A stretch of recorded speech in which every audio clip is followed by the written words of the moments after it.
Muchísimas gracias y muy buenas tardes. Buenas tardes a todas, a todos. Pues para mí también es un honor, un gusto el aprovechar los medios tecnológicos para estar con ustedes allá en Durango, desde acá en Morelos. Esta pandemia nos ha enseñado muchísimas cosas y entre ellas está el poder aprovechar las ventajas de la tecnología y pues esta es una buena ocasión para que sin desplazarme esté yo cerca de ustedes para compartir sobre este tema tan importante que es la traducción, la transferencia del conocimiento.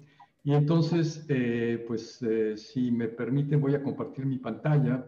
Entonces, bueno, dentro de este importante evento organizado por la Secretaría de Salud en el estado de Durango, que son la tercera jornada nacional de investigación en salud, yo quiero presentarles esta conferencia taller.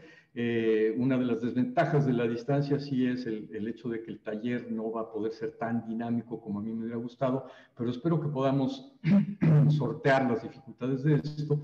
Y entonces el tema ya en concreto es la incorporación de evidencias científicas en políticas de salud.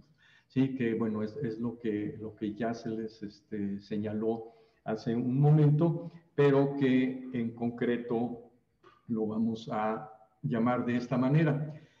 Y tengo dos grandes objetivos para la sesión de hoy.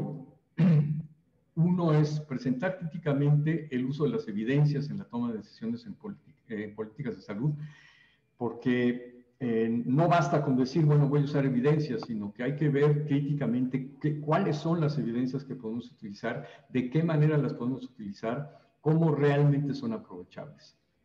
Y a partir de estas consideraciones un poco teóricas, quiero presentarles conceptos, metodologías esenciales para elaborar, para que ustedes tengan recursos para elaborar materiales científicos que apoyen la toma de decisiones.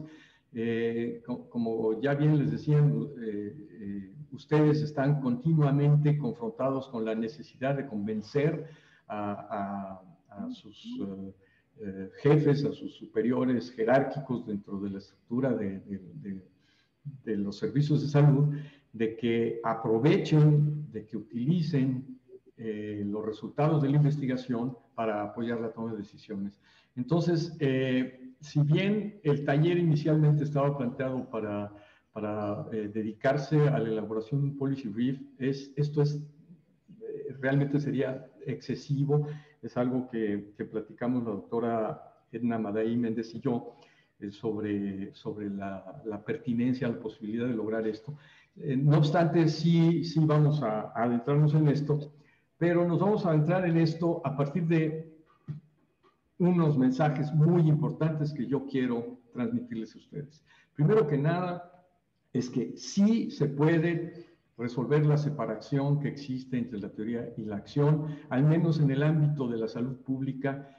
No nos vamos a quedar con grandes ideas que no tienen nada que ver con lo que pasa en la realidad concreta de los servicios de salud, sino que hay maneras hay quienes hablan de una brecha, entonces de brincar esa brecha. A mí me gusta más hablar de tender puentes desde un lado hasta el otro lado de la brecha. Es como si estuviéramos en medio bueno, a uno y otro lado de un gran cañón y no podemos pasar al otro lado. Hay quienes tratan de brincar y en el brinco pues no llegan. Entonces yo mejor en lugar de brincar pienso en tender puentes, ¿sí? Ahora, el segundo mensaje que les quiero transmitir es que hay tres cosas que debemos considerar para cumplir con este objetivo. Primero que nada, tenemos que entender que los sistemas de salud son complejos. La complejidad de los sistemas de salud no debe confundirnos con que son complicados. Yo siempre hago esta distinción. La realidad es compleja porque está compuesta de muchísimos elementos, podemos decir infinidad de elementos. Pero esa infinidad de elementos tenemos que multiplicarla a la n para llegar a una infinidad a la n de relaciones entre los elementos, ¿sí? Eso es complejo. Complicado es lo que nos pasa en la cabeza, pero si aprendemos a observar la realidad, y esto es parte de lo que yo quiero comunicarles ahora, aprendemos a observar los sistemas de salud, vamos a poder aprovechar nuestra comprensión de esa complejidad para llevar los mensajes que queremos llevar hasta los tomadores de decisiones y que esos tomadores de decisiones realicen las acciones que consideramos necesarias, ¿sí?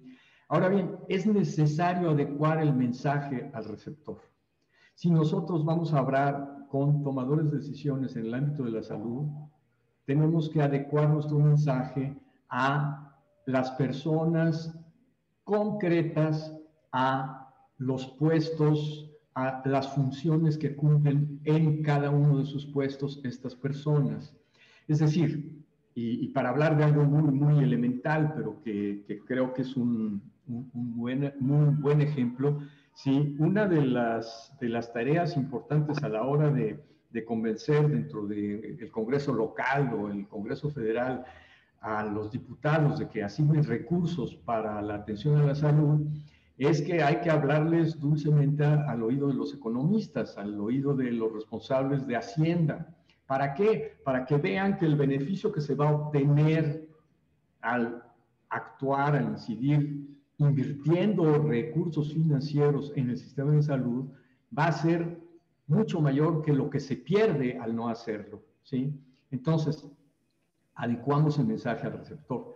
Y por último, la forma de presentar el mensaje. Si nuestros mensajes los presentamos de una manera que ahora sí me atrevo yo a llamar complicada, pues el receptor no los va a entender, ¿sí? Entonces, es muy importante saber cómo presentamos los mensajes.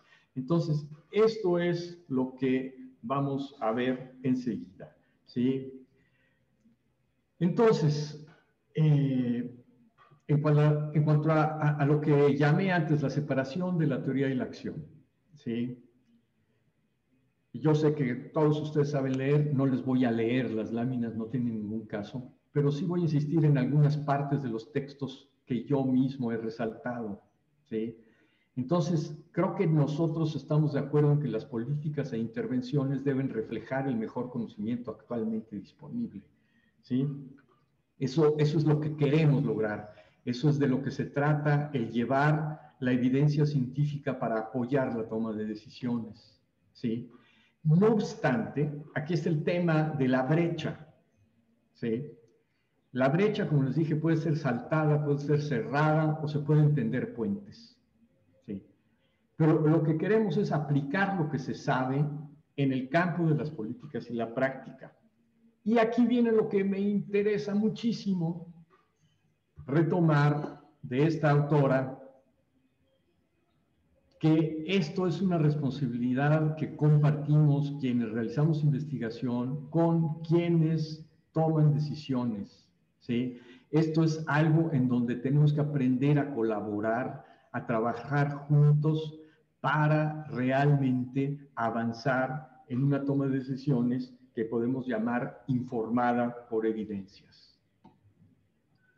Entonces, pasar de la teoría a la práctica quiere decir que vamos a utilizar el mejor conocimiento disponible. Hay un modelo de esto, un modelo que estoy seguro de que ustedes conocen bien, ¿sí? ¿Por qué? Porque queremos superar el uso de conjeturas e intereses ajenos al objetivo. El objetivo que tenemos es mejorar la salud de la población, ¿sí?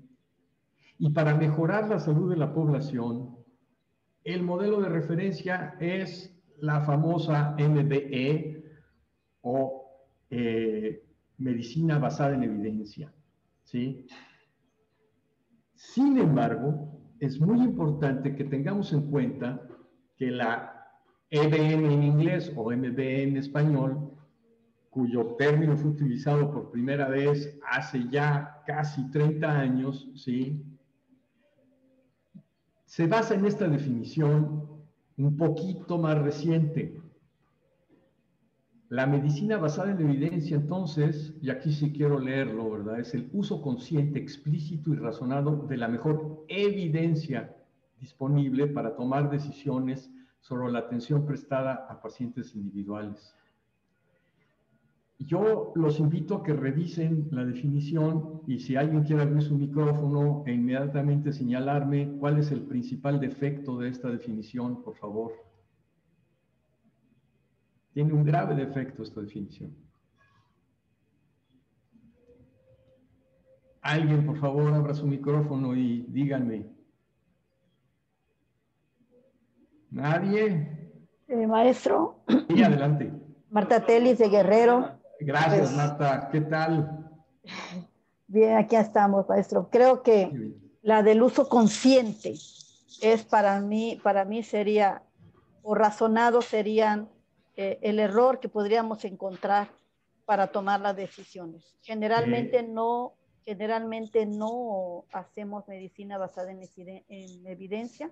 Eso es algo que para mucha gente está siendo nuevo, ¿sí?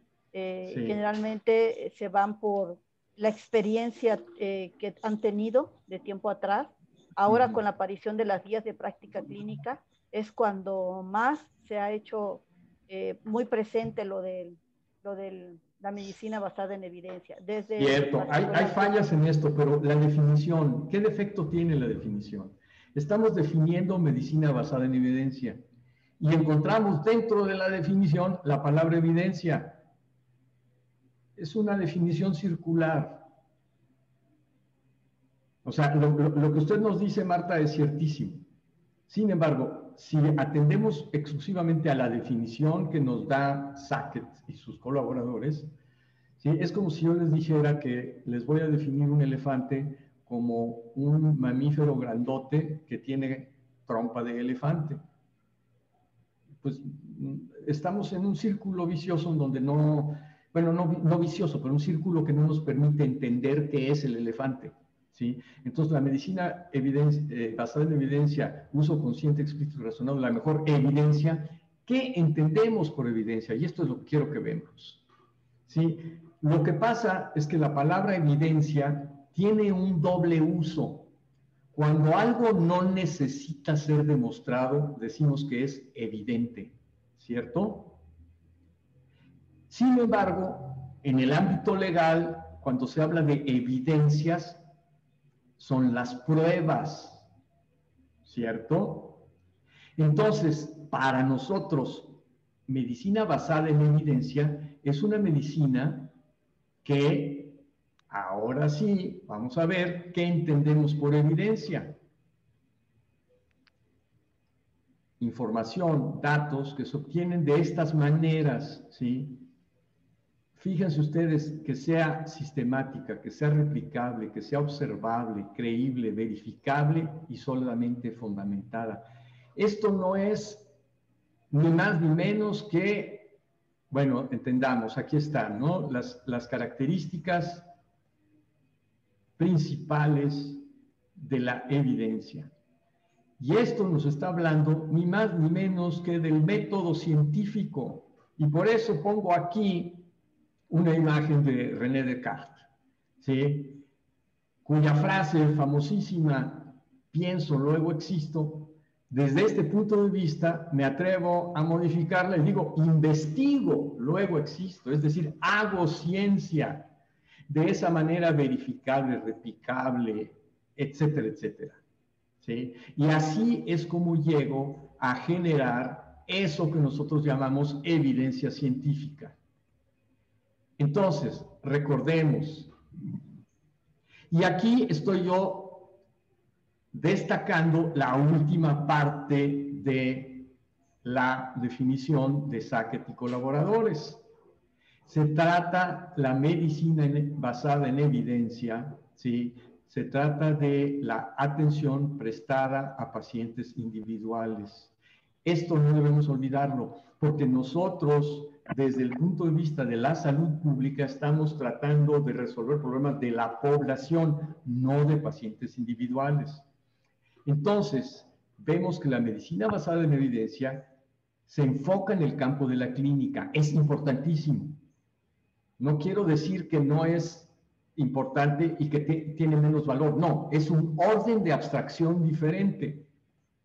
Entonces, las fuentes de información, principales fuentes de información de la medicina basada en evidencia son la propia medicina, la química y la biología.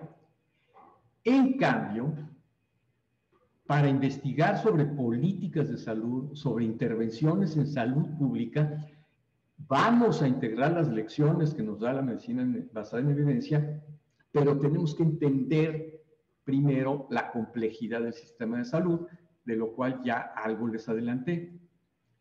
Entonces me voy a permitir hacer un breve paréntesis sobre este tema, que es la complejidad del sistema de salud.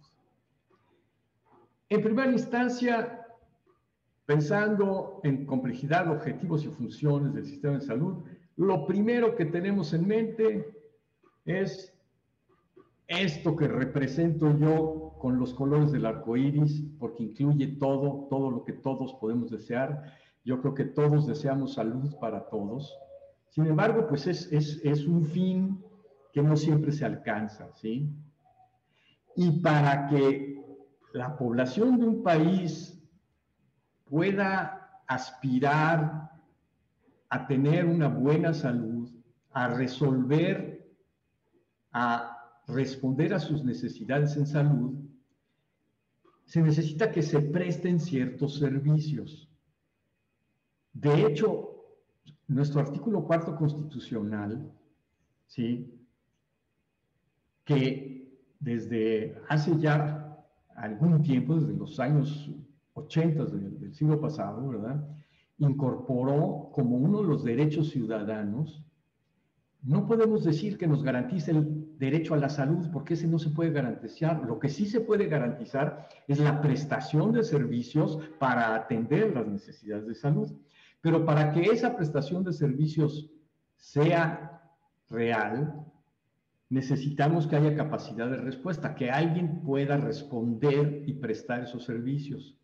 Y si queremos que esto sea accesible de manera igualitaria para toda la población, necesitamos que las contribuciones financieras sean iguales. No le vamos a pedir la misma contribución financiera a personas que tienen situación económica diferente. Se necesitan crear recursos de muy diversa índole para poder prestar los servicios. Recursos humanos, tecnología, medicamentos. Pero para lograr esto necesitamos que haya financiamiento, que alguien ponga el dinero, que de algún lado salga el dinero. Se necesita que alguien organice todo esto, un rector, alguien que sea capaz de darle sentido a todo esto. Y como resultado, lo que tenemos es conocimiento, inteligencia del sistema y toda esta vinculación. Esta representación gráfica completa ya del sistema de salud data del año 2000, fue desarrollada en la Organización Mundial de la Salud y a mí me gusta mucho. No obstante, hay una manera más dinámica de ver esto que me gusta todavía más. Dos autores de la Alianza para la Investigación en Políticas y Sistemas de Salud, también de la OMS, Don DeSamigny y Peter Adam, en una obra que les recomiendo la lectura, que es El pensamiento sistémico para fortalecer los sistemas de salud, nos presentan esta representación gráfica del sistema.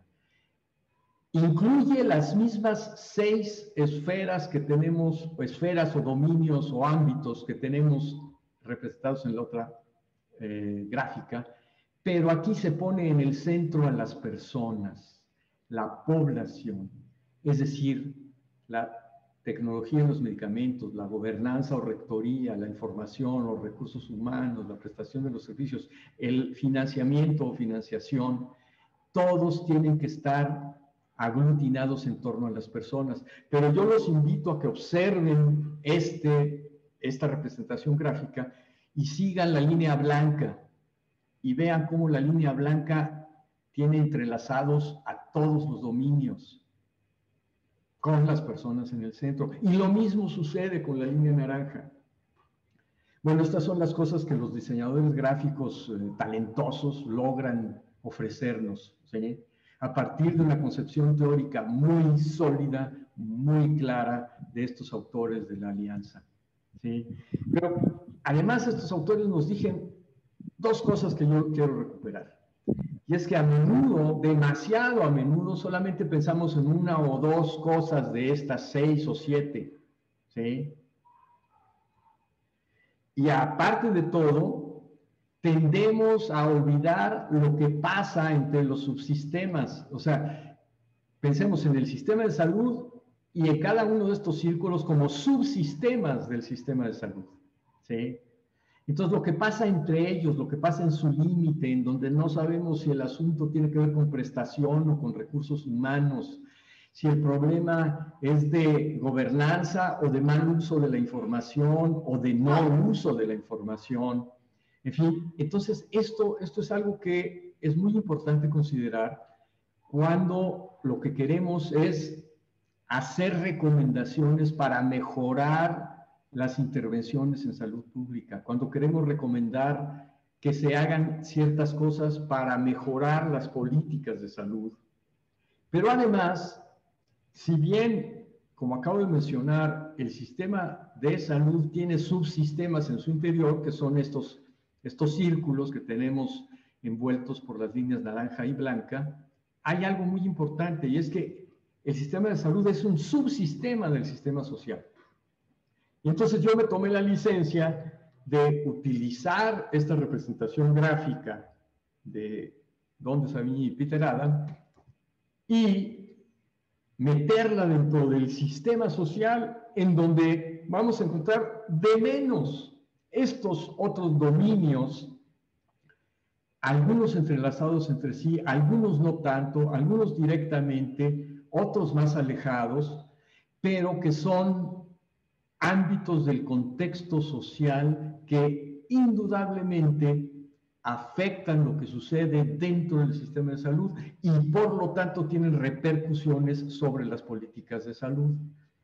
Si nosotros no consideramos nuestra historia, nuestra geografía, la forma en que se lleva a cabo el comercio y las comunicaciones en nuestro país, difícilmente vamos a entender por qué tenemos problemas con los recursos humanos en salud. ¿Sí? Entonces, esto significa que para aprovechar las lecciones de la medicina basada en evidencia al investigar dentro de los sistemas de salud, tenemos que integrar más fuentes de evidencia distintas a las que usa la MBE. Necesitamos resultados de investigación de disciplinas no biomédicas. Y bueno, pues aquí estoy yo precisamente, que no tengo una formación biomédica, hablando con ustedes justo de esta necesidad de ver desde otras disciplinas qué cosas afectan al sistema de salud y en última instancia terminan afectando las condiciones de salud de la población, ¿sí? Entonces, por lo tanto, debemos considerar resultados de disciplinas como la economía, sociología, psicología, antropología, y sigan ustedes añadiendo lo que les parezca importante, ¿sí? Pero además, como ya les decía yo, al mencionar estos otros ámbitos del sistema social que afectan el sistema de salud, necesitamos conocer indicadores de factores que afectan al sistema. Necesitamos saber cuál es el origen de esos factores, cuáles son sus dimensiones. En fin, necesitamos conocer esos indicadores que no necesariamente provienen del ámbito de la medicina, de la química, de la biología, pero que son claves a la hora que queremos reorganizar la prestación de los servicios para asegurar, y en esto no me canso de insistir, para asegurar que las necesidades de salud de la población son atendidas, si no, en el mejor de los casos, satisfechas, pero al menos atendidas, ¿sí? Algo importantísimo, yo creo que ustedes han estado confrontados a esto, necesitamos información de los distintos niveles de gobierno sobre diferentes tipos de recursos. Necesitamos saber qué está pasando a nivel municipal, a nivel estatal y a nivel federal, por lo menos hablando de nuestros 3 niveles de gobierno en México, sobre recursos humanos, materiales, financieros. Pero, más que nada, y este es uno de los temas más importantes sobre los que me interesa compartir con ustedes, necesitamos el conocimiento que ustedes que están en los servicios de salud tienen por la experiencia del día a día. El conocimiento que deriva de su propia experiencia, porque ustedes saben qué le duele al sistema de salud. Ustedes saben qué le falta, en dónde está fallando, qué cosas, en dónde se dan los tropiezos.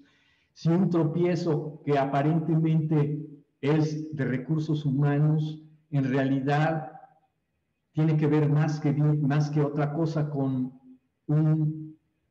una falla en el flujo de la información. No sé, ustedes tendrán experiencias concretas que pueden considerar al respecto, ¿sí? Quiero decirles que en el momento que cualquiera de ustedes tenga una duda y quiera plantearla, me pueden interrumpir. Ya saben que Zoom nos da la posibilidad de abrir el micrófono en el momento que lo deseemos. Entonces, no duden en hacerlo si tienen alguna pregunta, si quieren que repita algo, si quieren que aclare alguna cosa. Bueno, entonces sigo. Entonces, debemos considerar para apoyar la toma de decisiones en políticas de salud esto que acabamos de ver. El sistema de salud es complejo. Complejo. Ya vimos las cosas que incluye. No nos lo compliquemos en la cabeza. Complicado es cuando no podemos entender cuáles son las relaciones. Pero si observamos las relaciones que hay dentro del sistema de salud, vamos a ver que podemos comprender qué está pasando. Y es esa comprensión la que queremos comunicarle a los tomadores de decisiones. No hay un sistema de salud igual a otro. Y en este sentido me atrevo a hablar no de un país a otro, sino veamos lo que sucede en los estados de nuestra República Mexicana. No es posible que queramos resolver los problemas de salud de la población del estado de Tamaulipas con respuestas que se han dado en el estado de Quintana Roo. O, más bien, en lugar de decir no es posible, tenemos que estudiar muy bien qué está pasando en Quintana Roo, qué está pasando en Tamaulipas, para decir si se puede utilizar la experiencia de un estado en el otro o no. ¿Sí? Si nos vamos al estado de Nuevo León, con una escasa población indígena, y lo comparamos con el estado de Chiapas, bueno, estas son las cosas evidentes en nuestro país respecto al tipo de problemáticas que debe resolver un sistema de salud frente al otro. Entonces, cada uno tiene su historia, cada uno tiene su cultura, porque México es muchos Méxicos, hay que acordarnos de eso siempre, ¿sí? Entonces, cada sistema de salud está determinado por su propio contexto. Las intervenciones en salud pública son complejas, no son intervenciones simples. En este sentido, sí me atrevo a establecer una diferencia muy clara entre una intervención clínica en donde la persona que encarna el conocimiento médico frente a la o el paciente, a partir de su conocimiento y a partir de su experiencia, decide intervenir elaborándole una receta para que tome cierta sustancia que se sabe, que está comprobado, que va a tener un efecto benéfico liberando a esta persona de sus síntomas, liberándolo en el mejor de los casos del padecimiento. En salud pública, como ya vimos, son tantos los elementos que intervienen, que las intervenciones se vuelven de un nivel de complejidad diferente. No quiero decir mayor o menor. Es un nivel de complejidad diferente. Y esto no debemos perderlo de vista. El conocimiento mismo que se necesita para sustentar esas intervenciones, pues también es complejo. Y a diferencia de lo que sucede dentro del consultorio médico, donde tenemos a la persona que posee el conocimiento médico, químico, biológico necesario para prescribir de manera correcta, y la otra persona, tenemos dos actores. Si acaso vamos a incluir algunos otros actores, tenemos los actores que proporcionaron información, ya sea de laboratorio, de rayos X, de cualquier otro método diagnóstico, ¿sí? Pero de cualquier manera, en salud pública vemos que los actores son pero mucho más diversos, ¿sí? Y por último, tenemos que entender que hay un ciclo de generación, traducción y utilización del conocimiento. Y ahí tenemos nuevamente el esquema del sistema de salud para cerrar el paréntesis. Aquí me gustaría detenerme un momento para preguntarles si tienen alguna pregunta.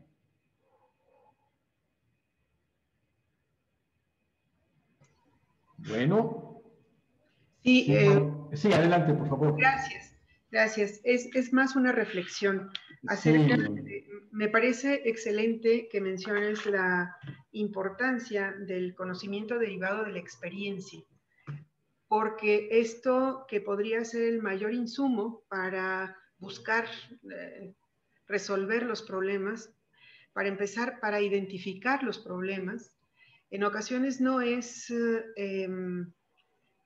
subestimado incluso por el que tiene la experiencia, porque Exacto. ha sido bombardeado por muchos años con la información de que la experiencia lo tiene persona que está en otra parte. Colócala donde sea. Si está en el nivel central, si está en la academia o si está en otra parte. Entonces, quien está viviendo, quien está operando los servicios y quienes tienen en sus manos las herramientas con las que se trabaja todos los días, no se dan cuenta de la importancia de lo que hacen todos los días y de porque probablemente no se sienten a reflexionar de qué está ocurriendo en el día a día y qué es lo que dificulta el lograr los objetivos o qué lo está facilitando. Entonces, creo que aquí tiene mucho que ver, yo no sé si sea un término adecuado, pero sería muy importante que se reconociera el peso específico que tiene la experiencia de lo cotidiano para identificar los problemas y ordenar las posibles soluciones. Me encanta tu reflexión, Yolanda, porque vas a ver cómo aquí adelante voy a abundar sobre eso, que es uno de mis temas preferidos. Así que, excelente intervención. ¿Alguien más? Bueno, entonces, vamos a entrar al ciclo del conocimiento. Esta es una lámina del doctor Julio Frenk, en donde nos pone el conocimiento en el centro y 4 etapas que serían la producción, la reproducción, la traducción y la utilización. Y en esta ocasión nos vamos a enfocar en esta etapa, que es la traducción del conocimiento, ¿sí? Entonces, al respecto, quiero yo presentarles esto. Este es el mundo ideal, este es el Disneylandia de los salubristas, ¿sí? Imagínense que la investigación recibe información de las políticas y las políticas reciben información de la investigación y se están nutriendo una a la otra todo el tiempo.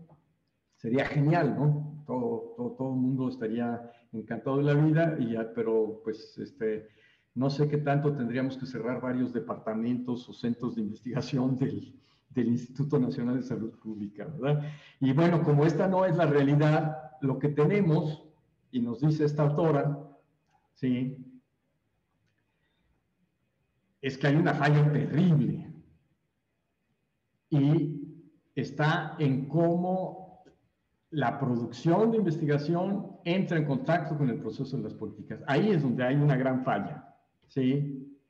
Y entonces, así como veían ustedes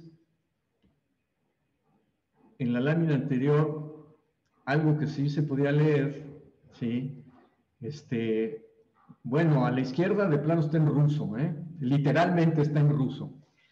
A la derecha son caracteres latinos, pero está en neerlandés u holandés.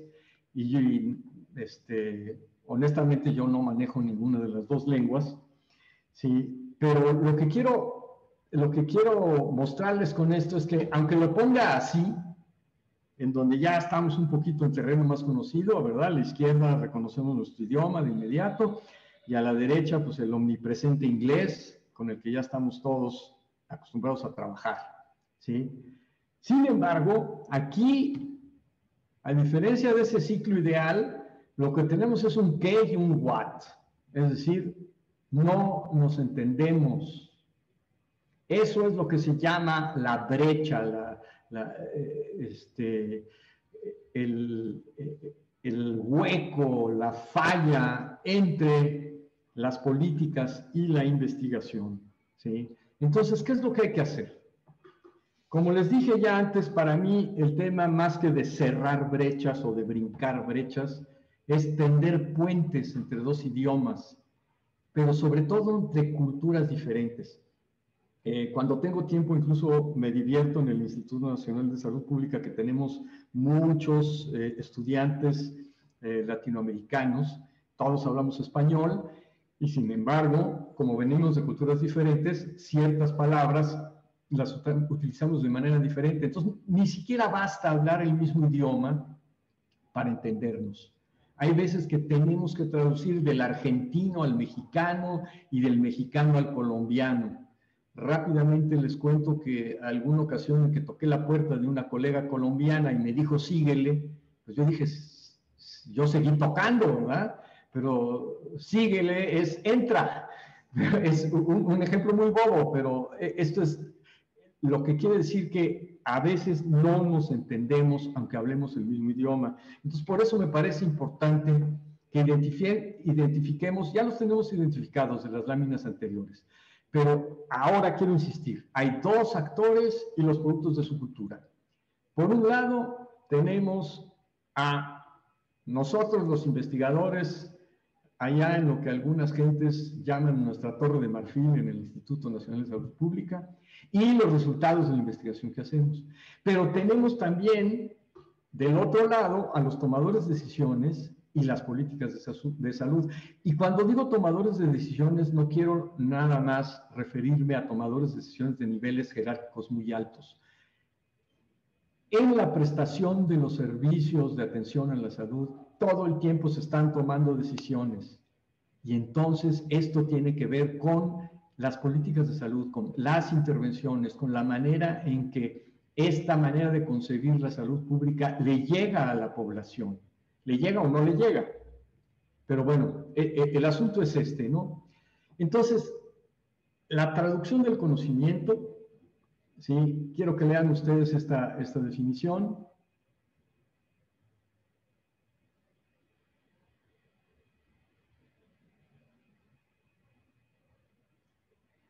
De aquí yo retengo sobre todo tres palabras, perdón. Aplicación éticamente sólida, ¿sí? Y teniendo en mente que se trata de mejorar la salud de la población y no de intereses políticos, económicos o de otra índole, ¿sí? Entonces el objetivo es proveer servicios y productos de salud, fortalecer al sistema de salud, porque esto es lo que va a ayudar a mejorar la salud de la población. Entonces, para que una traducción sea eficaz, regreso, tenemos que considerar la complejidad del sistema de salud, el contexto, los actores, las intervenciones, el conocimiento, que aquí vamos a ver que es multi y transdisciplinario, ¿sí?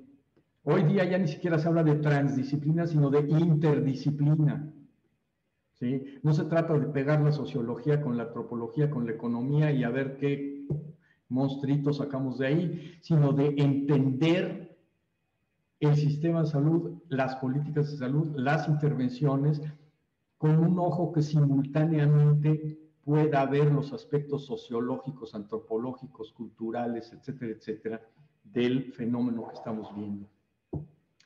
Y finalmente, este ciclo, ¿sí?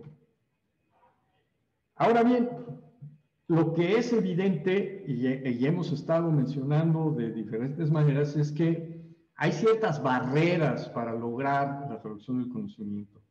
Y estas barreras provienen tanto del lado de la oferta del conocimiento, y cuando digo el conocimiento ya me estoy refiriendo al conocimiento resultado de proceso de investigación.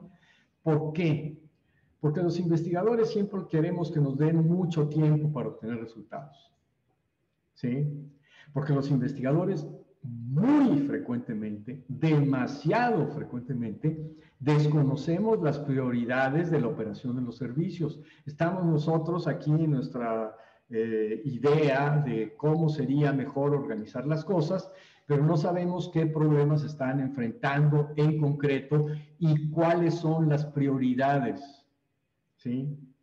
Ahora, como todos los seres humanos somos gregarios, y parte del ser gregarios significa que nos reconocemos a través del uso de un cierto lenguaje. Esto es algo que se nota mucho en los adolescentes, que cada generación de adolescentes tiene su nuevo lenguaje. Y uno escucha a los adolescentes y se acuerda de cómo hablaba cuando era adolescente y dice, esto ya no es igual, ¿verdad? Bueno, pues cuando uno ha dedicado largos años a estudiar alguna disciplina, una de las formas en que uno se siente parte del grupo selecto de quienes estudiaron esa disciplina es que nos encanta utilizar un lenguaje especializado.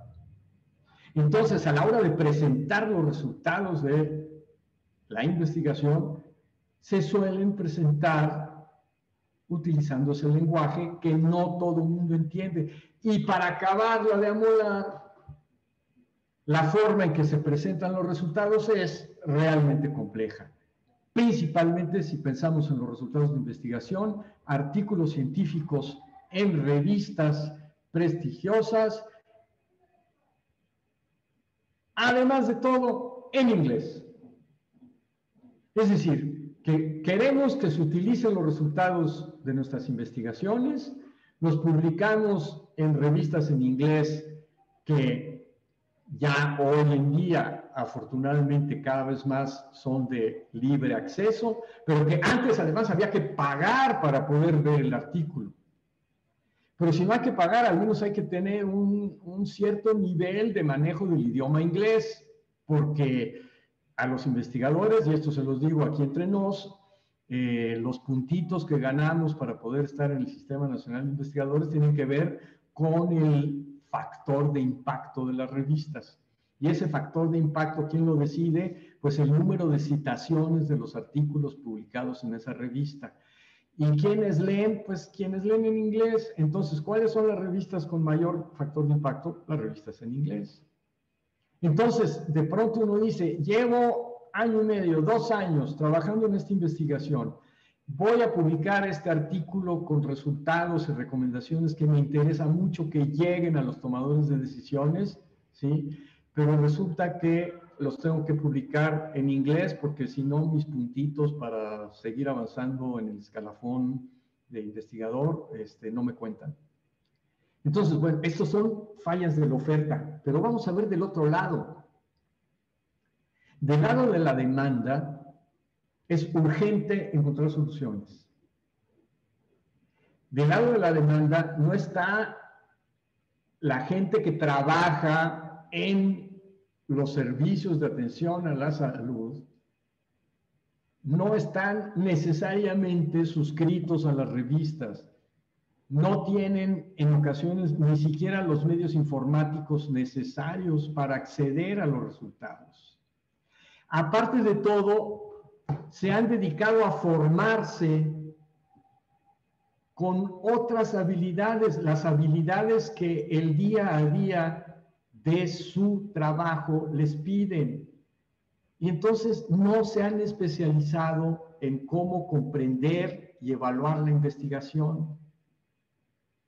Y por otro lado, como toda cultura organizacional, se resiste al cambio. Ahora, además de todo, para establecer interfaces, para establecer colaboración, nos damos cuenta que hay barreras de que, como ya vimos arriba, los tiempos son diferentes, no se conocen unos a otros, por lo tanto hay desconfianza, y esto llega incluso a convertirse en incomunicación institucional, ¿sí? Es decir, una institución académica como puede ser la universidad del Estado no necesariamente está en comunicación con los servicios estatales de salud, como para proveerle de resultados de investigación pertinentes. Entonces, como ven ustedes, estas barreras existen. Y si se las presento no es para que digan, uy, pues ni modo, ya no podemos hacer nada. No, es para que las tengan en mente, las consideren, ¿para qué? Para lograr sortear esas barreras. No sé, hay quienes las brincan, hay quienes les dan la vuelta, hay quienes encuentran la manera de perforar un agujerito y pasarse del otro lado. En fin, las maneras son muchas. Y hoy vamos a ver algunas de esas maneras. Entonces, en resumen, la traducción del conocimiento no es lineal, es multi, inter, transdisciplinaria. Tenemos que considerar factores ligados al contexto, el proceso mismo de generación del conocimiento, y por lo tanto se torna en un proceso de esta cosa que la primera vez que yo oí gestión del conocimiento, les voy a ser súper honesto, me quedé pues más o menos así con la misma cara de what que cuando vi política escrito en ruso, ¿sí? Bueno, poco a poco, con el paso de los años, me he ido adentrando en esto y he descubierto que gestionar el conocimiento es algo muy importante que va más allá de la simple traducción, más allá de la transferencia del conocimiento y que tiene como objetivo principal servir como quienes organizan las exposiciones en los museos, ¿sí? Los curadores, que hay que localizar, aprovechar, desarrollar el conocimiento, pero sobre todo pensando en que de lo que se trata es agilizar y facilitar la resolución de problemas. Esto es muy importante. No gestiono el conocimiento para decir, uy, miren qué bien lo llevo, lo traigo, lo pongo, lo quito, lo publico, No. De lo que se trata es de aportar respuestas para resolver problemas. ¿Problemas de qué? En nuestro caso, problemas de los sistemas de salud, de los servicios de atención a la salud. Y aquí es donde vamos a entrar en algo que, como ya les dije, para mí es muy importante. Vamos a distinguir dos tipos básicos de conocimiento. Lo que se suele conocer como conocimiento explícito, que aquí está, es información precisa, sistematizada, obtenida de manera consciente e independiente de los individuos, ¿sí? Típicamente se trata de los resultados de la investigación científica. Estos resultados de la investigación científica pueden ser almacenados, de hecho son almacenados en bases de datos, en las revistas científicas, en otras bases de datos, ¿sí? Son independientes de quién los produjo. Una vez que está publicado, ya no importa quién lo escribió, ¿sí? Lo que importa es que haya seguido el método científico de manera sistemática, rigurosa, verificable, creíble, etcétera, etcétera, que ya vimos con anterioridad, ¿sí? Entonces, también tenemos reportes, normas y documentos oficiales que son explícitos, ya no dependen de quién lo hizo y se encuentran claramente catalogados, ¿sí? Pero aquí tenemos ni más ni menos que el conocimiento tácito. es el conocimiento que está relacionado con la experiencia que cada uno tiene. Es hasta cierto grado inconsciente y es individual. Esto es muy importante, ¿sí? Se trata de lo que en inglés se llama el know-how de los actores. Hay algunas palabras del inglés que son realmente palabras y expresiones, ¿no? Que son difíciles de traducir porque el inglés es un idioma muy plástico, es un idioma como de hule, que nos permite usar sustantivos como adjetivos o como verbos, que crea expresiones como esta del know-how, que si nada más decimos el saber cómo, creo que perdemos algo y espero que la expresión know-how sí les diga, ¿no? Entonces, es algo inconsciente, es individual, ¿sí? Y vamos a ver algunas otras características de uno y otro. Entonces, ya vimos, el conocimiento explícito se adquiere formalmente y se transmite formalmente, ¿sí? Esto es lo que se estudia en las instituciones académicas. Desde la primaria aprendemos conocimiento explícito, no se diga en las universidades, se transmite, se adquiere de manera formal. Puede ser almacenado en bibliotecas y en bases de datos y, como ya dije antes, es independiente de los individuos. Del otro lado tenemos el conocimiento tácito que se adquiere de manera informal en el día a día, en el cómo resuelvo este problema que enfrento hoy, ¿sí? Y solamente de vez en cuando se transmite de manera generalmente informal. Es decir, platicando con un colega, platicando con una colega a la hora del café, en el pasillo. Fíjate que me topé con esta situación. ¿Te ha pasado lo mismo? No, a mí no. Ah, bueno, pues ni modo. Sí, fíjate que a mí también me pasó. ¿Y cómo lo resolviste? Pues lo resolví así y así y así. Bueno, esta es una transmisión informal, ¿sí? Por lo tanto, tal, así como está, como se los describo, no puede ser almacenado y es estrictamente individual, aunque se comparte. Ahora, lo que tiene de sensacional este conocimiento tácito es que se puede sistematizar. Yo he tenido el placer de participar en algunos ejercicios de sistematización de conocimiento tácito de personal trabajando en los servicios de salud y ha sido de una gran riqueza para lograr establecer verdaderas prioridades de investigación que respondan a las necesidades de la problemática que enfrentan quienes están haciendo funcionar los servicios de salud. Pero lo que me parece más importante es entender que siempre, en todos los casos, el conocimiento explícito y el conocimiento tácito están juntos, están entrecruzados. Ese médico, esa médica que está frente al paciente en su consultorio y que decide recetarle topiramato en lugar de valprato de magnesio para un padecimiento neurológico, ¿sí?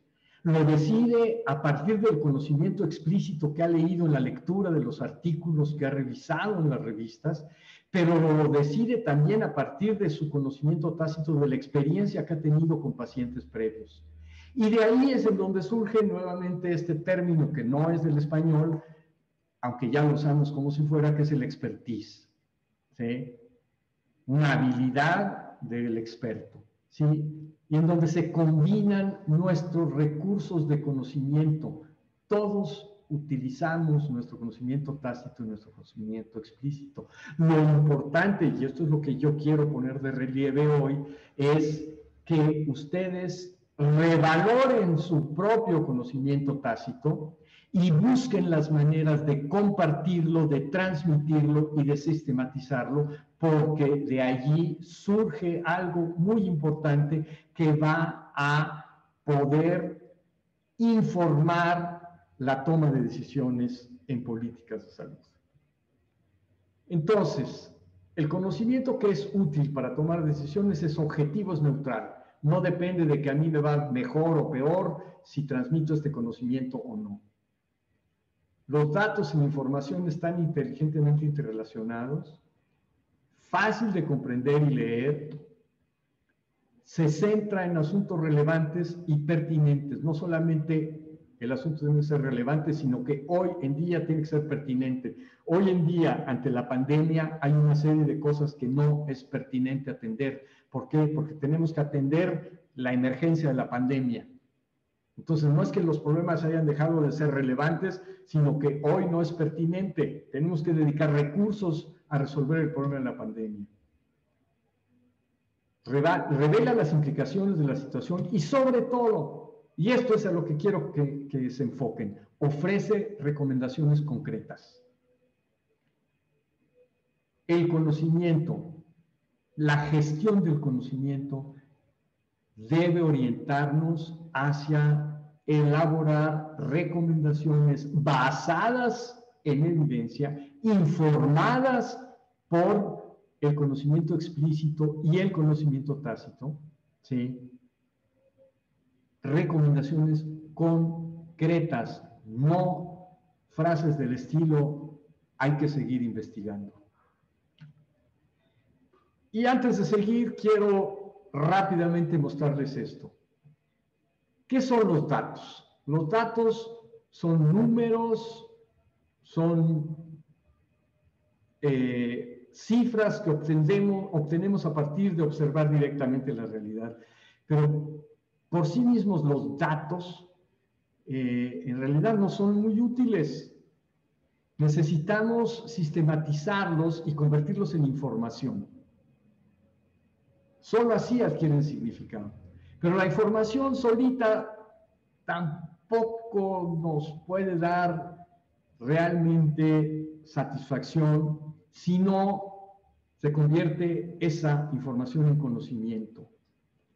Vamos a interpretar la información dentro de un contexto.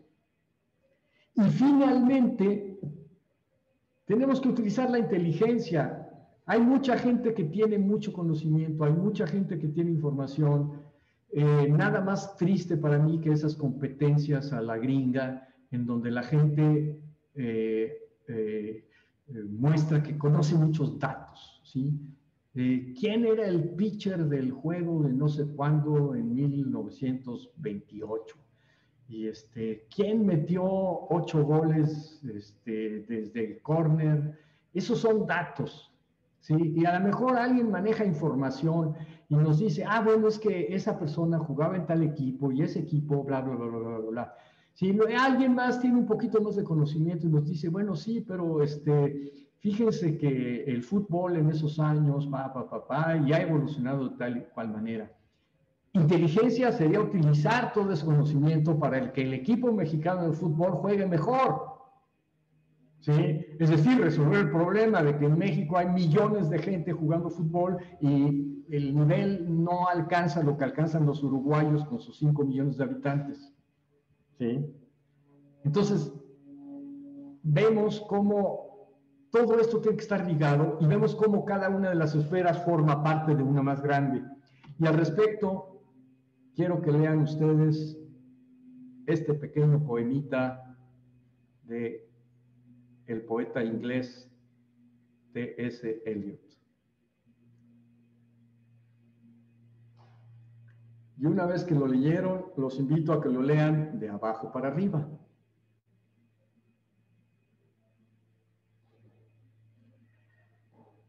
Bueno, yo personalmente a la inteligencia de la lámina anterior le agrego otro círculo que es el que incluye la palabra sabiduría que utiliza este autor. Y bueno, con esto quiero que ya entremos, estamos un poquito presionados de tiempo, pero vamos a entrar ya a la materia concretísima de la sesión de esta tarde, en que, como les decía, la idea inicial era transmitirles a ustedes una metodología para la elaboración de policy briefs, que me gusta traducir como breviarios o resúmenes de políticas. En lugar de hacer esto, decidimos enfocarnos en lo que vamos a ver más adelante, que es el fact sheet o hojas de datos. Pero además quiero presentarles también otras formas de comunicar evidencias que hemos utilizado en el Instituto Nacional de Salud Pública y que ustedes tal vez hayan conocido en algún momento, ¿sí? Se habla en general de resúmenes ejecutivos. Un resumen ejecutivo, vamos a ver, entonces, los resúmenes ejecutivos que hemos desarrollado en el Centro de Investigación en Sistemas de Salud del INSP siguen un formato originalmente canadiense que nosotros modificamos con el objetivo de presentar los resultados de investigación para que un tomador de decisiones pueda ver lo esencial de lo que surgió de esa investigación. Entonces, fíjese, tiene 3 secciones. La sección 1, que le da el nombre de 1.325, en una página están los principales antecedentes, resultados y conclusiones, es decir, en apenas 250, máximo 350, 400 palabras, tenemos que resumir de dónde viene el problema de salud pública que queremos atender, cómo lo atendimos, qué resultados obtuvimos de la investigación y a qué conclusiones llegamos, ¿sí? Esta es la parte en donde nosotros hicimos más modificaciones al formato canadiense original, en donde en 3 páginas establecemos un vínculo claro entre hallazgos y recomendaciones. Es decir, la investigación logró determinar que esta es la situación y ante esta situación nosotros recomendamos que se haga esto. Recomendamos que tal instancia de gobierno, que tal función dentro de los servicios de salud sea modificada de tal manera, ¿sí? Cosas muy concretas. Y luego ya en 25 páginas se responde a las 4 preguntas. ¿Cuál es la idea? Los tomadores de decisiones muchas veces, la mayoría de las veces, son personas muy ocupadas. Entonces, se le entrega una página que lee en unos cuantos minutos. Si logramos nuestro objetivo, es muy probable que se siga con las siguientes 3 páginas. Y esas 3 páginas tienen que ser suficientes para que, una de dos, o decida tomarse el tiempo de leer las 25, o le diga a alguna de las personas que le apoyan que lea las siguientes 25 páginas para ver qué es lo que se le está proponiendo, cómo, por qué y para qué. ¿Sí? Entonces, responder por qué se investigó, cómo se investigó, qué resultados se obtuvieron y qué se recomienda para mejorar la atención. Esto es clave, ¿sí? Esto es lo que tenemos en estos resúmenes ejecutivos. Si alguno de ustedes quiere ver los que hemos publicado, pueden entrar a la página del instituto www.insp.mx, ir a centros de salud, se van al centro de salud de investigación, centro de salud, al centro de investigación en sistemas de salud. Ahí van a publicaciones y entre las publicaciones encontrarán los resúmenes ejecutivos. Vamos a ver ahora los policy briefs. ¿De qué se trata? Se trata de resúmenes de conocimiento y ya sabemos lo que queremos decir por conocimiento basado en evidencia científica, ¿sí? ¿Para qué sirven? Lo que queremos hacer cuando desarrollamos un policy brief es influir de manera eficaz en el diseño de políticas públicas, en la operación de los servicios de salud, en la manera en que se está implementando una intervención en salud pública. Aquí nada más puse el diseño de políticas públicas, pero podemos considerar también todas estas cosas que son la manera en que se ejecuta el programa, la intervención, la política, en fin, situaciones mucho más concretas, pero se trata de influir de manera eficaz. ¿Y cómo lo vamos a lograr? Vamos a informar claramente, al igual que en el resumen ejecutivo, pero aquí de manera mucho más breve, sobre antecedentes, contexto e implicaciones de las políticas. Y cada vez que ustedes lean aquí de las políticas, quiero que sepan que me refiero a todo tipo de intervenciones en salud pública. Entonces, aquí está la clave. Argumentan con base en resultados de investigación ligados a las necesidades del sistema de salud o de los servicios de salud. No quiero decir con esto que ustedes van a tener que hacer investigación, pero ustedes sí pueden ir a buscar información que ya fue publicada y utilizar esa información, esa evidencia, para responder a las necesidades del ámbito de los servicios de salud en el cual ustedes están trabajando cotidianamente. Pero lo importante es que se argumenta con base en esos resultados de investigación, es decir, ustedes pueden citar las fuentes de donde obtuvieron la información. Y aquí está la cereza del pastel. Se presentan opciones y se hacen recomendaciones concretas. Eso es la clave. Persona encargada de tomar las decisiones en este sitio particular, en esta instancia clave en la que yo laboro cotidianamente, tiene usted estas opciones. Y yo le recomiendo que se vaya por acá. Y van a ver ustedes un poquito más qué quiero decir con recomendaciones concretas, ¿sí? ¿Qué contiene un policy brief? Tiene varias secciones. Nosotros hemos utilizado un modelo modificado de una revista norteamericana que es Health Affairs, en una primera sección en la que se define el tema, se sintetiza lo esencial, se expone la importancia y sobre todo se despierta la curiosidad del lector. Como ustedes ven, estoy poniendo una indicación general de la longitud en número de palabras. Esto es algo que se escribe al final, igual que el resumen de cualquier trabajo. No se puede empezar escribiendo el resumen al principio. Primero tengo que tener el trabajo completo, un artículo, un reporte, y al final escribo el resumen. Ahora, ¿cuáles son los antecedentes? ¿Sí? ¿De dónde viene el problema de salud pública que quiero atender? ¿De dónde viene la situación que me interesa a mí abordar? Y lo enmarco realmente como un problema de salud pública o de los servicios de atención a la salud en donde yo me encuentro trabajando. En tercer lugar, ¿qué está en juego? Y bueno, no tengo que poner estos títulos. Estos títulos son como sugerentes de lo que cada uno de ustedes podría poner, ¿sí? Por ejemplo, si estamos tratando el problema del embarazo adolescente, ¿sí? En lugar de poner qué es lo que está en juego, lo que podemos poner es algo del estilo de queremos más deserciones escolares,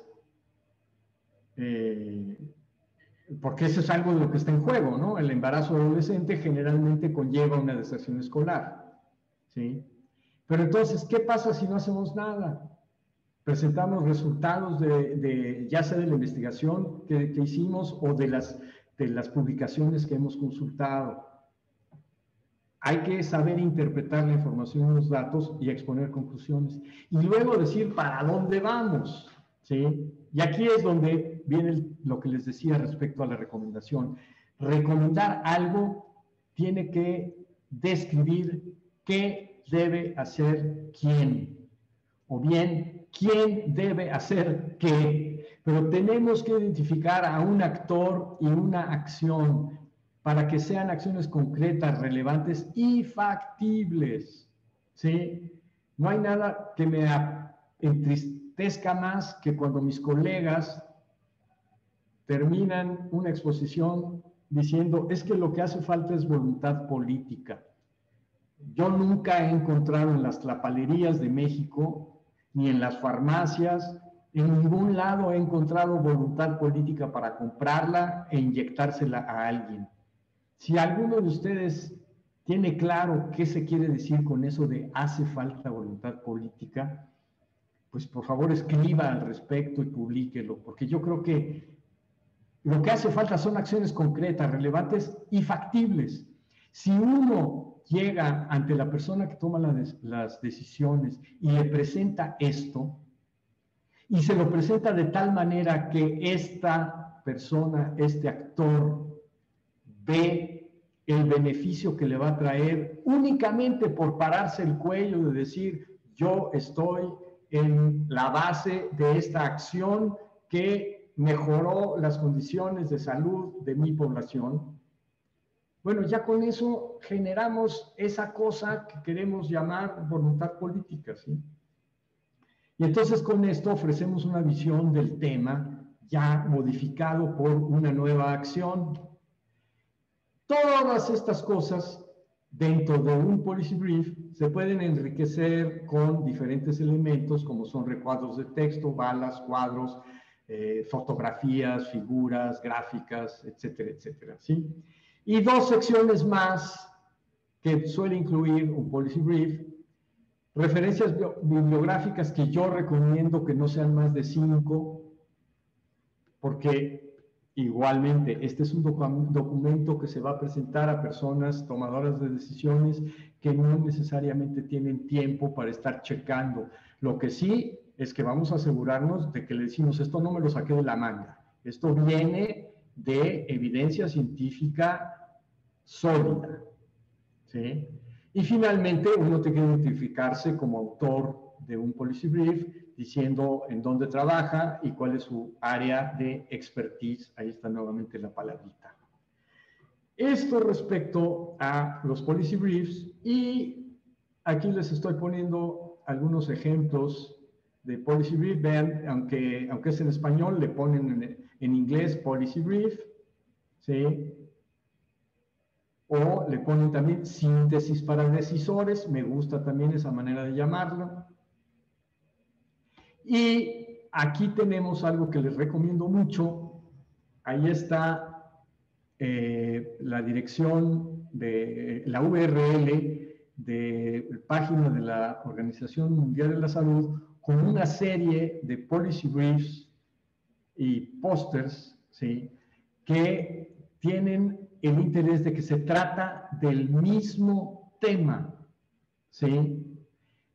Es decir, ¿qué es lo que los diferentes ministerios o secretarías de los gobiernos, ¿sí?, deben saber sobre las enfermedades no contagiosas?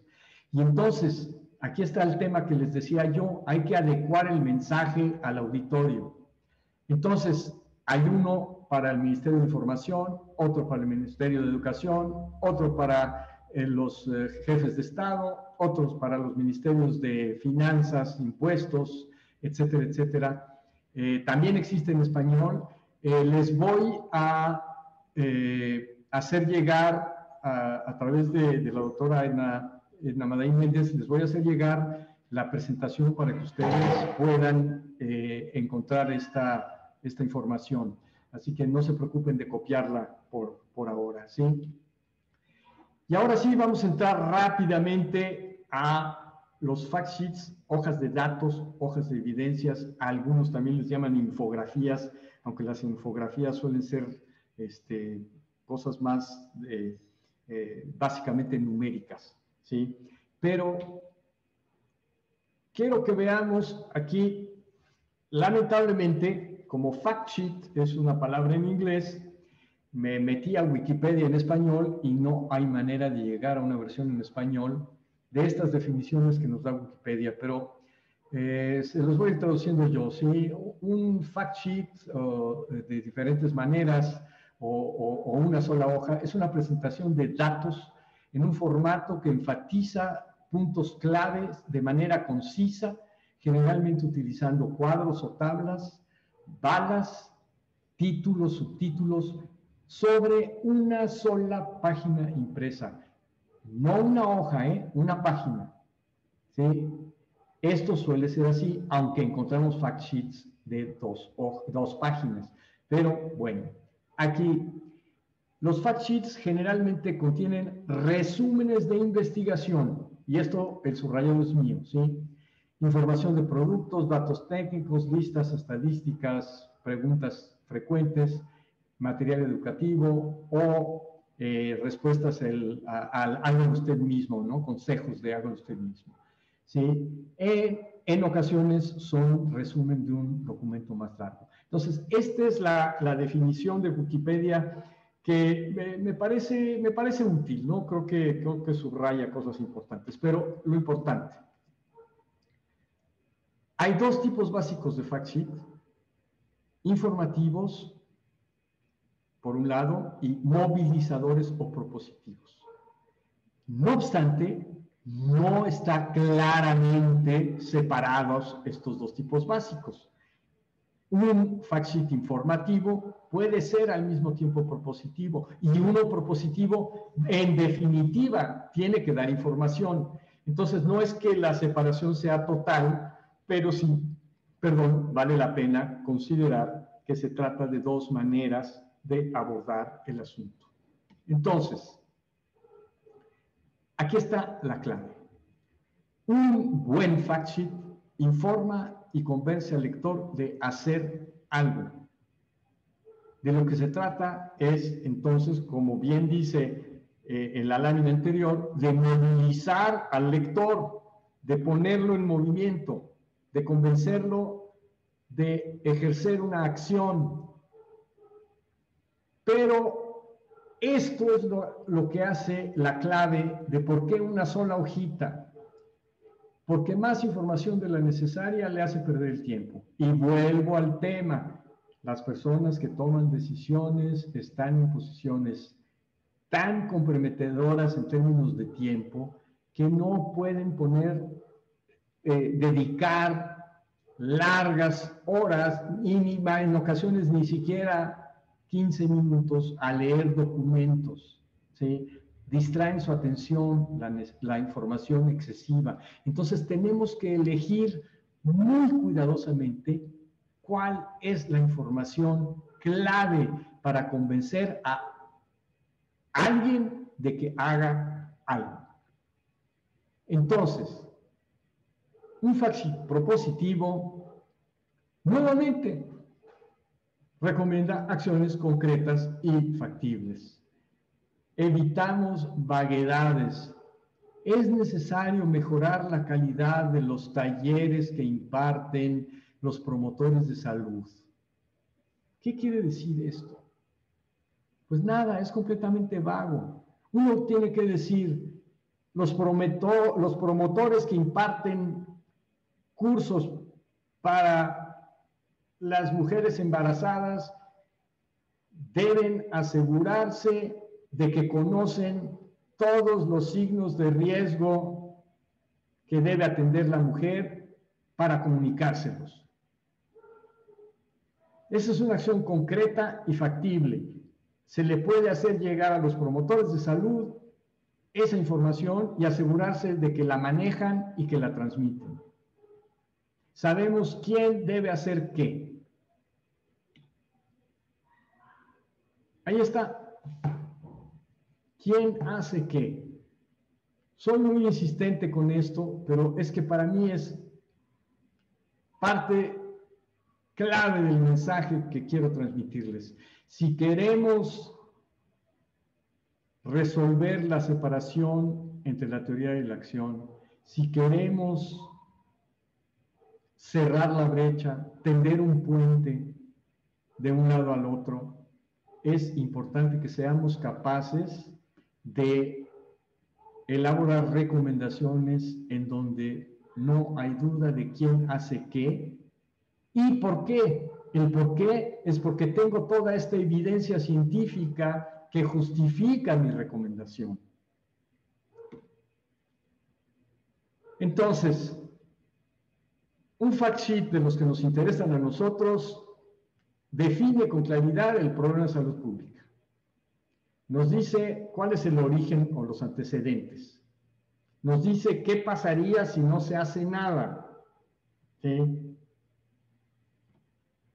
Y define posibles soluciones. Hace una descripción general de esas soluciones. Hace la definición esencial. ¿Quién debe hacer qué?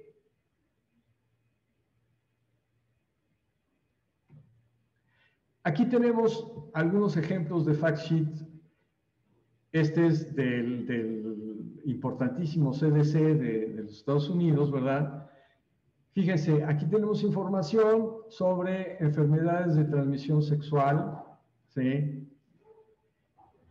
Y el VIH. Entonces hay información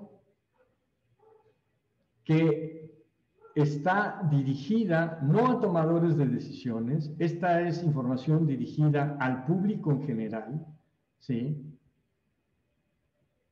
Pero, como ven ustedes, hasta abajo tenemos, ¿qué puedo hacer para evitar las enfermedades de transmisión sexual y el VIH? ¿Sí? Nos dice varias cosas respecto a qué debe hacer quién, el lector. El lector es cualquier persona interesada en este problema, ¿sí? Y vienen unas recomendaciones muy concretas, y esas recomendaciones no las sacaron de la manga, están basadas en evidencia. Ahí está la URL de donde se puede obtener esto. La OMS, información, esto es más parecido a una infografía, ¿sí? Entonces, tenemos que hay 422 millones en el planeta de adultos padeciendo diabetes, ¿sí? Y cada año se muere 1,5 millones de personas por esta causa. Fíjense lo que significa que es 1 de cada 11 personas. ¿Sí? Es enorme, ¿sí? Y entonces, bueno, tenemos datos muy, muy concretos, y estos son fact sheets informativos, pero que de alguna manera, si una persona que padece diabetes ve esta información, podemos pensar que le va a mover para tratar de entrar en un control glucémico que le reduzca los riesgos que está corriendo. Y por último, me gusta muchísimo este ejemplo porque tiene 0 o prácticamente 0, salvo el logotipo, diseño gráfico.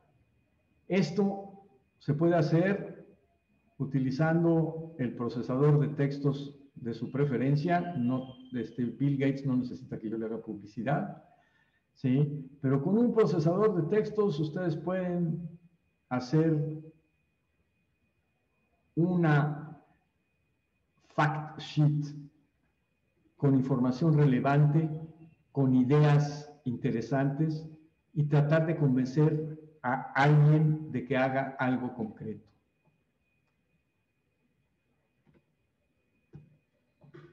Ahora quiero que veamos rápidamente algunos elementos auxiliares de la comunicación. ¿Cómo usar títulos y subtítulos? Hay que pensar que los títulos y subtítulos son para atraer la atención y para separar las secciones y las ideas de nuestro documento. ¿Cómo utilizar los recuadros de texto? ¿Sí? Como ven ustedes, hay varias opciones. Puedo tomar partes del texto, o puedo añadir algo, o puedo simplemente dentro de un recuadro hacer una pregunta que invite a la reflexión. Es importante colocarlos estratégicamente en relación con el texto principal, pero muy importante, son breves, ¿sí? Si yo hago un recuadro de texto muy grande, pues ya termina siendo parte del texto, nada más enmarcado por unas rayitas, y eso no le da el peso que puede tener, ¿sí? Las balas, es decir, el uso de estos puntos, que bueno, nuevamente, pues aquí tenemos a Bill Gates con el PowerPoint que estoy utilizando para hacerles la presentación. Entonces, se trata de resaltar y expresar ideas completas, y es importante que posean un formato uniforme, y deben ser mínimo 2 y máximo 6. El máximo 6 lo dejo un poquito abierto, el mínimo 2 sí, porque si no nada más es una, no es una bala, es un título, ¿sí? Respecto al formato, fíjense ustedes cómo tengo 2 formatos. Tengo las balas de primer nivel cuadradas, que son sustantivos, títulos y subtítulos, recuadros de texto, balas. Y luego las balas de segundo nivel, que son todas verbos. ¿Sí? Esto puede parecer excesivo de mi parte, pero sin embargo estoy convencido de que cuando uno quiere exponer a algo a alguien, quiere que esa persona entienda bien el mensaje y no quiere forzar el cerebro de esa persona a resolver cuestiones de forma. Si la forma está bien resuelta, la persona va al núcleo del mensaje. Si la forma no está bien resuelta, y aquí tengo una oración larguísima con sujeto, verbo y predicado, y luego tengo invitan a la reflexión, y luego tengo títulos y subtítulos, y todo está mezclado, el cerebro de la persona que está tratando de entenderme tiene que hacer un esfuerzo por traducirse a sí mismo el mensaje.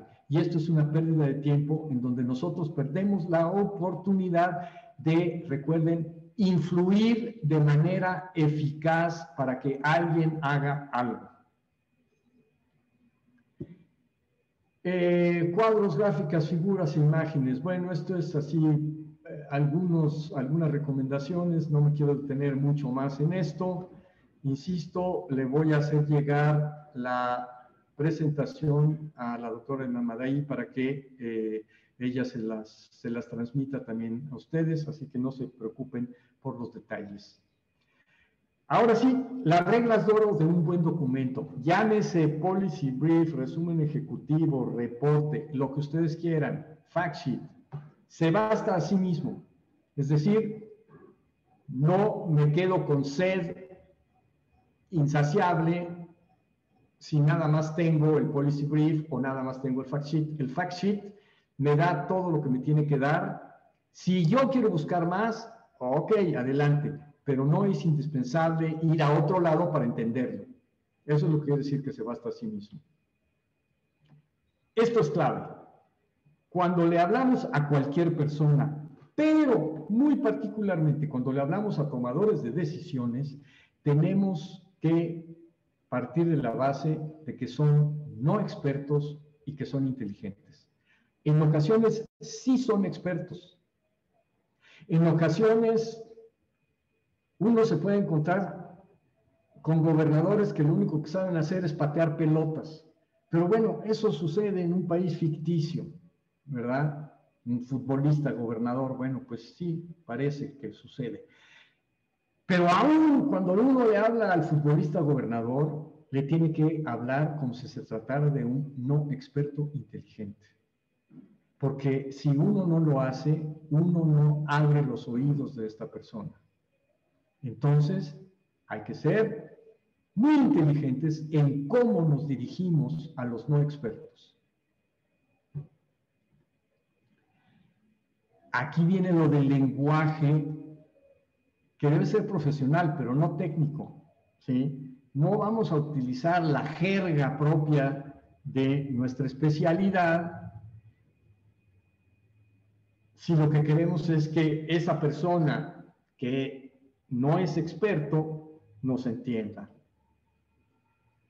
Esto es evidente, hay que organizar el material de manera lógica y sencilla, evitar las cosas rebuscadas, el ir y venir, hay que seguir una secuencia organizada. Nosotros en español tendemos a escribir oraciones muy largas, en las que a veces tenemos varios sujetos y al tercer renglón ya no sabemos quién es cuál verbo va con cuál sujeto y cuál es el predicado. Entonces yo les sugiero hacer oraciones cortas, 30, 35 palabras es mucho, ¿sí? Y directas. Eviten esos paréntesis a media oración en donde ya no sabemos si quedó entre dos comas, entre dos paréntesis, frases subordinadas, etcétera, etcétera. Sobre todo al hacer este tipo de documentos, las oraciones tienen que ser cortas y directas. Nuevamente, lo que ya les decía, pocas notas y pocas referencias bibliográficas. Limitar el uso de siglas y acrónimos a lo estrictamente indispensable, ¿sí? Yo incluso de repente le he preguntado a los alumnos en la Escuela de Salud Pública, a ver, así dime rapidito, ¿qué quiere decir COFEPRIS? Y muchos tienen dificultades. Claro, ya todos sabemos, hablamos de la COFEPRIS, ¿verdad? Pero hay que tener cuidado con esto. Incluir cuando sea pertinente, cuando sea útil, cuando abone a la comprensión cualquier tipo de elemento gráfico. Distribuir la información de manera atractiva y clara. Como ustedes vieron en ese último ejemplo que les puse del fact sheet, no tiene que haber ni gráficas, ni fotografías, ni colorcitos, pero es visualmente atractivo y claro. Es decir, no da pereza leer el documento. Esto es muy importante. Cuando uno entrega un documento, y más si va a ser un fact sheet, ese fact sheet debe ser que den ganas de leerlo y que no diga uno, qué flojera, esto me lo llevo a mi casa para prender el boiler. Y finalmente, ofrece herramientas para la acción. ¿Cuáles son las herramientas para la acción? Las evidencias que están sustentando nuestras recomendaciones. El lector se decide a actuar porque tiene en la mano las herramientas que le permiten decir, voy a hacer esto sobre la base de esta información validada, esta información científica que me permite estar seguro de que voy en la mejor dirección posible. Entonces, como bien saben ustedes, esta sesión está planteada como un taller. Y la idea inicial era que hicieran un policy brief. Como ustedes se imaginarán, una vez que ya les presenté todo lo que implica un policy brief, sería imposible en un taller, en una sesión de 2 horas, darles toda esta larguísima introducción, que me disculpo por no haber podido hacerla un poco más breve. Pero que además les diera tiempo de hacer un policy brief. Yo creo que es muy, muy difícil pensar en eso. Nosotros con los alumnos de la Escuela de Salud Pública de México trabajamos de tal manera que el trabajo final del semestre es el policy brief. Entonces se imaginarán ustedes, claro, no es lo único que hacen, ¿verdad? Pero sí es un trabajo a lo largo de un semestre, no puede ser de un par de horas y mucho menos de unos cuantos minutos. No obstante, sí quiero introducirlos hacia lo que es la elaboración de un fact sheet. Y como el tiempo es limitado, como la sesión termina a las 5 de la tarde, yo mismo tengo otra actividad después, no me puedo quedar más tiempo con ustedes. Lo que yo les voy a ofrecer es que van a elaborar cada quien un fact sheet. Yo les voy a proporcionar mi correo electrónico y todos aquellos que quieran hacerme llegar su fact sheet me lo envían y yo con mucho gusto le dedicaré el tiempo a revisarlo y retroalimentarles, enviarles comentarios, hacerles sugerencias sobre cómo lo pueden mejorar. Entonces, vamos a ver. Lo primero, y aquí sí ya van ustedes, quiero que empiecen tomando notas. Ustedes van a definir el problema de salud pública o el problema del ámbito de los servicios de atención a la salud en donde laboran, ¿sí? Y ese problema lo van a definir con claridad, explicando de dónde surge el problema. ¿Y qué pasaría si no se hace nada? ¿Sí? Entonces, este es el punto de partida. Cada uno de ustedes debe tener en su conocimiento tácito, debe tener en mente de menos 2, 3, si no es que 5 o 20 problemas que enfrentan y que ustedes dicen, a esto se le puede dar atención. Se origina aquí y si no hacemos nada, esto es lo que va a pasar. A partir de allí, van a definir una solución. Es decir, lo que de alguna manera podemos considerar su intervención. Su intervención no quiere decir que ustedes, a lo mejor sí están planteándose el conducir ustedes la intervención, pero a lo mejor no, y ustedes nada más lo que van a hacer es definir quién habrá de hacer qué. Pero sí, a partir de la definición de una solución que van a describir de manera general, que van a hacer una definición esencial, es decir, qué tiene de especial esta solución que ustedes están proponiendo. Acuérdense que todo esto tiene que estar referido a evidencias de investigación, tanto como a su propia experiencia, a su conocimiento tácito. Y a partir de ahí van a llegar a esta mi frase preferida, ¿verdad? Van a definir quién debe hacer qué.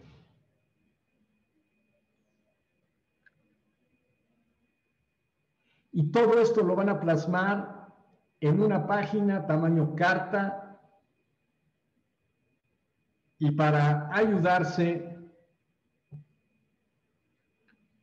espero que ya tengan todos ustedes en su correo electrónico esta liga para que no tengan que esperar a que les llegue la presentación y le den clic. En esta liga van a encontrar ustedes un instructivo muy amigable que, como dice, ahí lo pueden leer, aprenda cómo escribir una hoja informativa o de hechos.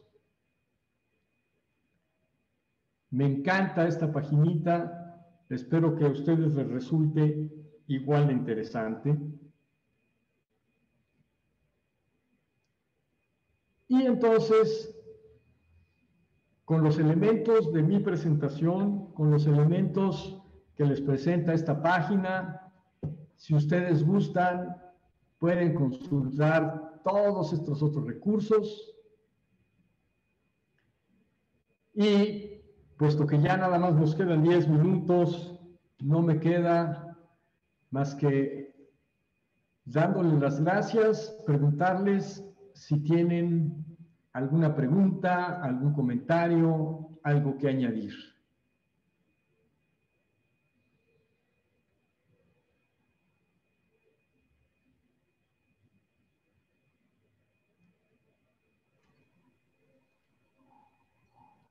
Por favor, Yolanda. Gracias, gracias. Te agradezco mucho. Fuiste muy didáctico y muy claro, porque creo que todos hemos vivido estos dos roles o hemos tenido en algún momento estos dos roles. Uno, la necesidad de comunicar algo que nos parece relevante, que debe solucionarse y que hasta creemos conocer cuál es la mejor solución.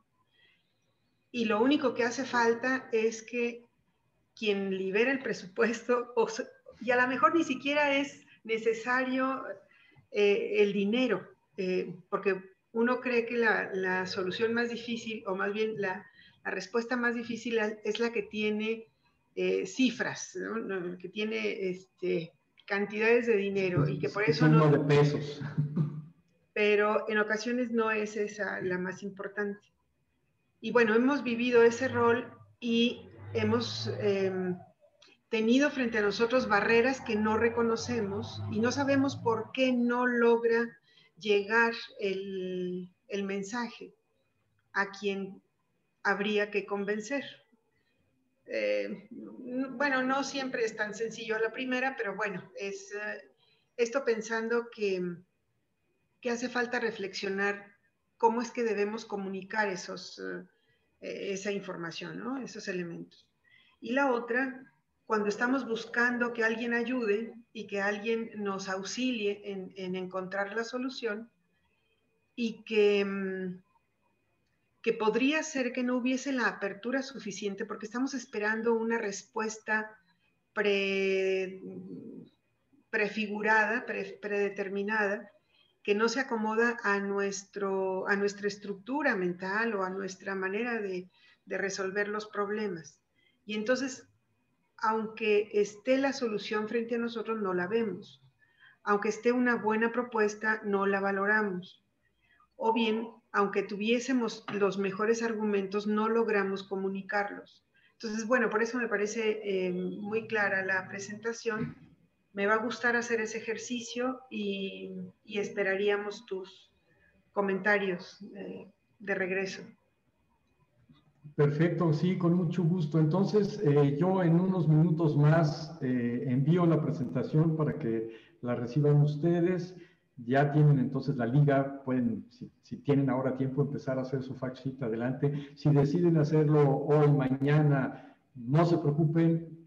Mi correo electrónico, muy fácil, es mi nombre, victor.becerril@inst.mx.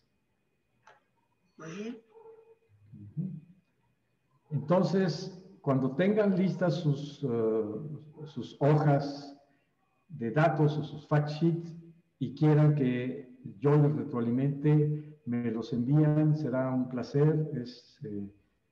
Es algo que me gratifica mucho el poder apoyarles de esta manera, ¿no? Entonces, ¿algún otro comentario, alguna otra pregunta?